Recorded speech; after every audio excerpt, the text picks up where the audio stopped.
길에 세월이 얼마 못 되나 험악한 세월 보내고 여기까지 왔노라. 오늘 말씀은 히브리서 5장 1절부터 14절까지 있는 말씀을 제가 받들어 봉독해 올립니다. 히브리서 5장 대제사장이신 그리스도의 대제사장 자격 1절부터 10절. 대제사장마다 사람 가운데서 택한 자이므로 하나님께 속한 이 일에 사람을 위하여 예물과 속죄하는 제사를 드리게 하나니 그가 무식하고 미혹된 자를 등이 용납할 수 있는 것은 자기도 연약에 휩싸여 있음이라. 그러므로 백성을 위하여 속죄제를 드림과 같이 또한 자신을 위하여도 드리는 것이 마땅하니라. 이 존귀는 아무도 스스로 취하지 못하고 오직 아론과 같이 하나님의 부르심을 받은 자라야 할 것이니라. 또한 이와 같이 그리스도께서 대제사장 되심도 스스로 영광을 취하심이 아니요 오직 말씀하신 이가 그에게 이르시되 너는 내 아들이니 내가 오늘 너를 낳았다 하셨고, 또한 이와 같이 다른 데서 말씀하시되 내가 영원히 멜기세덱의 반차를 따르는 제사장이라 하셨으니 그는 육체에 계실 때에 자기를 죽음에서 능히 구원하실 이에게 심한 통곡과 눈물로 간구와 소원을 올렸고 그의 경건하심으로 말미암아 들으심을 얻었느니라. 그가 아들이시면서도 받으신 권한으로 순종함을 배워서 온전하게 되셨은즉 자기에게 순종하는 모든 자에게 영원한 구원의 근원이 되시고 하나님께 멜기세덱의 반차를 따른 대제사장이라 칭하심을 받으셨느니라. 영적 미성숙에 대한 경고 11절부터 14절. 멜기세덱에 관하여는 우리가 할 말이 많으나 너희가 듣는 것이 둔함으로 설명하기 어려우니라. 때가 오래되었으므로 너희가 마땅히 선생이 되었을 터인데 너희가 다시 하나님의 말씀의 초보에 대하여 누구에게서 가르침을 받아야 할 처지이니 단단한 음식은 못 먹고 젖이나 먹어야 할 자가 되었도다. 이는 젖을 먹는 자마다 어린아이니 의의 말씀을 경험하지 못한 자요 단단한 음식은 장성한 자의 것이니 그들은 지각을 사용함으로 연단을 받아 선악을 분별하는 자들이니라. 아멘. 히브리서는 총 13장으로 구성되어 있습니다. 히브리서의 헬라어의 제목은 히브리인들에게 보내는 글이라는 제목이 붙어 있습니다. 즉 유대교에서 예수 그리스도를 주로 영접하고 고백한 유대인 그리스도인들에게 보내는 편지입니다. 저자는 사도 바울이 썼다 아니면 다른 제3자다 이렇게 논란이 되어 있습니다만은 이 목적은 분명합니다. 히브리인들 중에서 유대교에서 바꾸어서 그리스도를 주로 고백하고 그리스도인이 되었던 그런 유대인들 중에서는 이제 예수 그리스도가 부활하고 승천하고 초대교회 성령운동이 일어나고 예루살렘 교회가 부흥할 때에는 그것이 잘 신앙의 견고함이 잘 나타나지 않았으나 그 뒤에 이제 박해가 이어지고 1세기가 지나가면서 유대인들에게는 큰 혼란에 빠지게 되었습니다. 즉 기독교로 계속 남느냐 아니면 유대교로 돌아가느냐 하는 갈등에 처한 것입니다. 그래서 할례 문제도 거기에서 나오게 되었고 이방 전도자의 문제도 나왔고 유대인들에게는 유대교와 기독교의 차이점이 무엇인지 왜 돌아가려고 하는 자들에게 도의 초보를 버리고 완전한 데로 나아가라 이렇게 말씀하고 있습니다. 그러면서 유대인들에게 가장 물같이 친근한 그런 단어들을 사용해서 예수 그리스도를 설명해 나아가고 모든 것 위에 뛰어난 그리스도라고 하는 것에 이 도의 기초 위에 그리스도의 도가 완전한 데로 나아가는 길이라고 하는 것을 우리에게 제시해 주고 있습니다. 1장에서는 선지자보다 나은 그리스도, 그 다음에 2장에서는 천사보다 나은 그리스도, 3장에서는 유대인들에게 가장 위대한 지도자 중에 하나고 예언자 중에 하나인 모세보다도 뛰어난 그리스도, 그 다음에 이 4장부터 이어지는 쭉 이 말씀에 대해서는 이 대제사장이신 그리스도가 어떻게 죄를 속하고 제사장의 반열에 들어가서 완전한 희생을 통해서 구원자이신 구세주가 되었는지에 대한 논증을 4장부터 쭉 이어져서 5장, 6장, 7장, 8장까지 이어져서 설명해 주고 있습니다. 오늘 5장은 이 대제사장의 의미가 무엇인지, 왜 예수님이 대제사장의 반열에 들어갔는지 그 의미가 무엇인지, 그리고 완전한 신앙의 성숙한 대로 나아가는 길에 대제사장의 역할이 무엇인지 하는 것을 우리에게 보여주고 있습니다. 그런 측면에서 보면 대제사장의 자격이 1절부터 10절까지 나와 있는데, 구약의 대제사장의 자격을 말함으로써 그 자격이 어떠한 것인지를 우리에게 분명하게 보여주고 있는데, 그것은 두 가지입니다. 첫 번째로는 소명을 받은 자, 하나님께 부름을 받은 자라야 한다라고 4절 말씀에 아론과 같이 하나님의 부르신 자가 대제사장이 된다라는 것입니다. 그것은 아론의 반열, 그 다음에 나중에 이제 5장, 6장, 7장, 8장에 나아가서 연결될 때는 멜기세덱의 반차를 따른다고 했는데, 이것은 아론보다 더 근본적이고 더 원초적이고 시작도 없고 끝도 없는 멜기세덱이라고 하는 이런 인물을 내세워서 하나님이 지정해 주시고 하나님께 속한 제사장의 반열이다 라고 하는 것을 설명해 주고 있습니다. 아론과 대제사장 멜기세덱은 하나님이 세웠다고 하는 것에 공통점이 있습니다.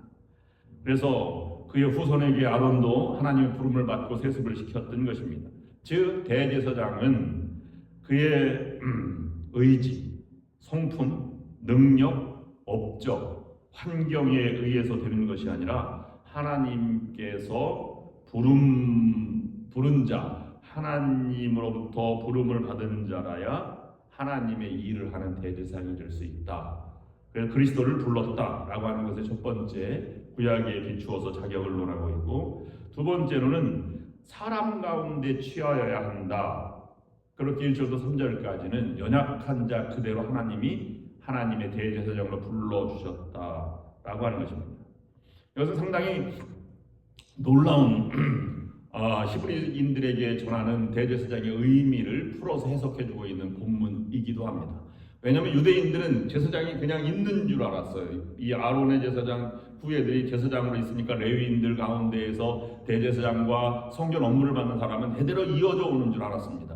그런데 하나님이 세웠다고 한들 하늘에서 떨어지는 것도 아니요, 연약한 모습 그대로 대제사장이 중재자 역할을 해나가고 1년에 한 번씩 대속죄일에는 많은 백성들을 위해서 양을 잡아 피를 뿌리고 대속죄를 해나가지만 본인을 위해서도 지성소로 들어가기까지 속죄를 하여야만 들어가는 대제사장도 인간에 불과하다라고 하는 것을 설명해 주면서 이 아론의 자손이 대제사장이 되는 것과 같이 예수 그리스도 육신을 얻고 이 땅에 오셨지만 대제사장의 자격이 되었다라고 하는 것을 설명해 주고 있습니다. 그러므로 이어지는 5절부터 10절까지 이어지는 말씀 가운데 예수 그리스도의 대제사장의 자격을 몇 가지로 설명해 주고 있습니다. 첫 번째로는 예수 그리스도도 하나님의 부르심을 입은 자이다 라고 말씀해 주고 있습니다. 5절 말씀에 오직 너는 내 아들이니 오늘날 내가 너를 낳았다 하는 표현이 있는데, 이것은 시편 2편 7절 말씀을 인용한 것입니다. 하나님의 아들로서 하나님의 특권을 받은 자이며 영광을 받기 합당한 존재라고 하는 것을 근거로 말씀해 주고 있는 것입니다.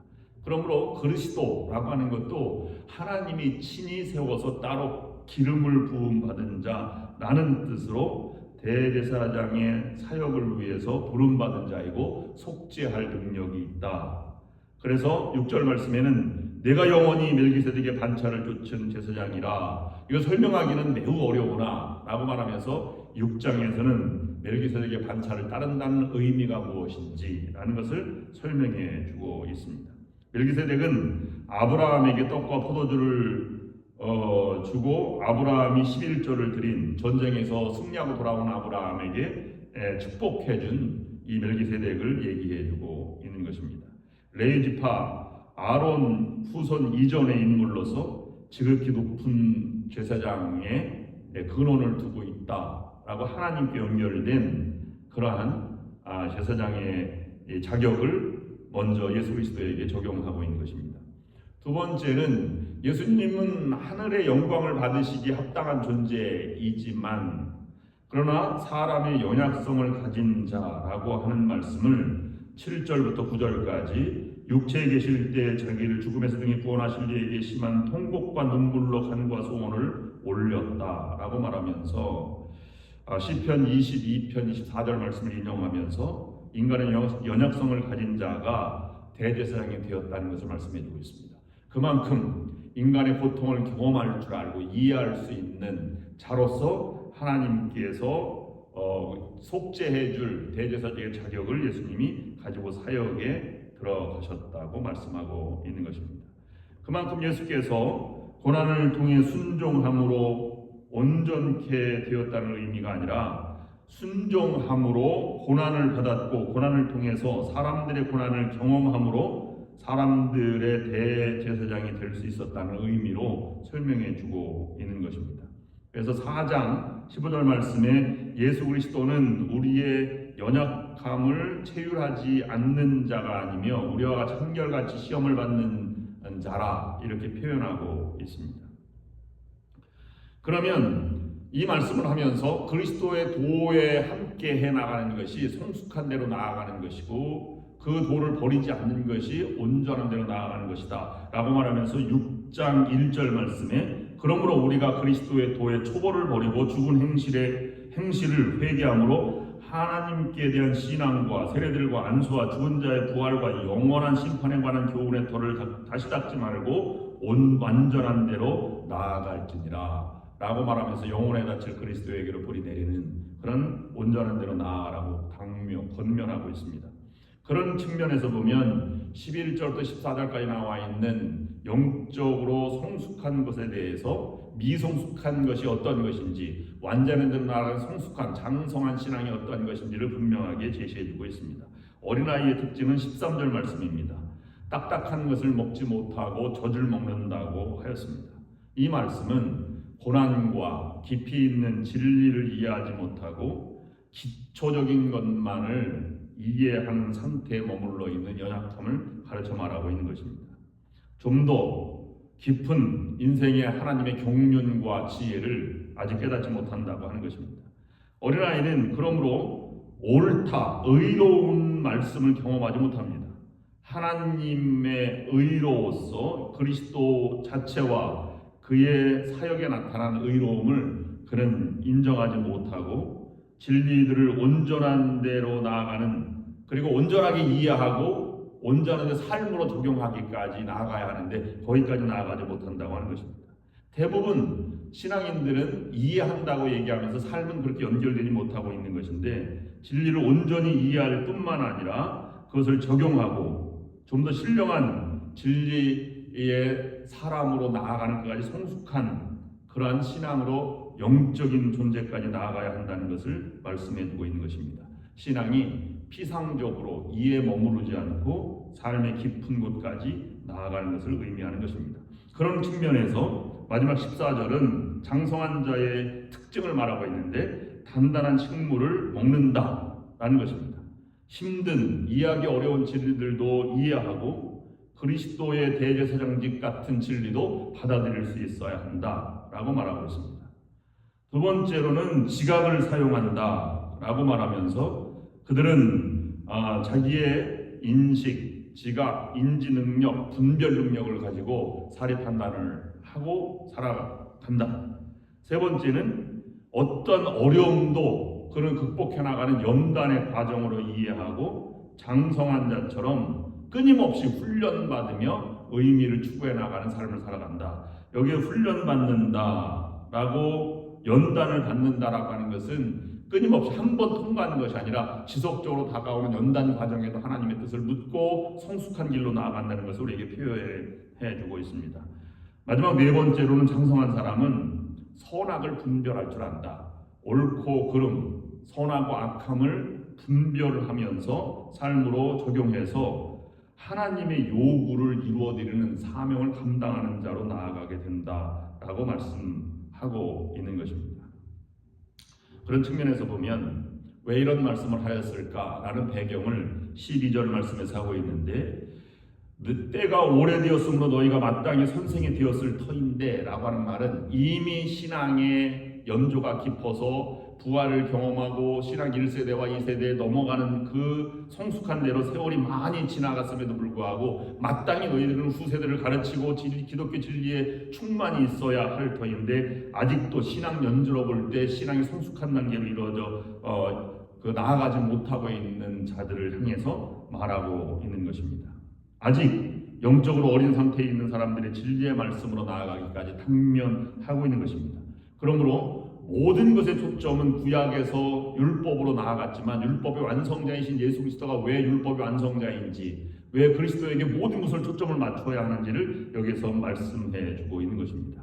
그런 신앙의 온전한 대로 나아가는 신앙도 우리들도 신앙의 연조에 따라서 장성한 자가 되어서 신앙의 깊이를 알고 많은 사람들에게 그리스도의 진리의 모습을 담겨주는 그러한 영적인 능력을 가지고 살아가는 여러분들이 될 수 있기를 주님의 이름으로 축원합니다. 기도하시겠습니다. 하나님 아버지, 오늘 본문을 통해서 우리가 믿는 예수 그리스도가 어떤 분이신지를 다시 한번 묵상하게 해주셔서 감사를 드립니다. 우리들의 삶이 하나님 앞에 순종하고 나아가서 더 많은 사람들의 의로움과 이로움을 위해 사셨던 예수님의 모습처럼 우리 역시 그러한 삶을 살아갈 수 있도록 도와주시옵소서. 오늘 하루도 하나님의 손이 결코 짧지 않았음을 고백하는 우리 각자의 삶이 될 수 있도록 저희들의 삶을 친히 주장하여 주시고 은혜로 함께하여 주시옵소서. 무엇보다도 작은 일에도 주님 앞에 순종하는 복된 하루가 되게 은혜를 허락하여 주시기를 간절히 빌고 원하오며 예수 그리스도의 이름으로 간절히 기도드리옵나이다. 아멘. 이제는 우리 주 예수 그리스도의 은혜와 하나님 아버지의 극진하신 사랑하심과 성령의 역사인도 교통하심이 오늘 말씀을 들고 나아가는 모든 성도들과 저들의 가정하는 모든 일 위해 좋은 연합감리 교회 위에 지금부터 영원토록 함께하옵시기를 간절히 축원하옵나이다. 아멘. 은혜라 주의 은혜라 나의 나 된 것 주의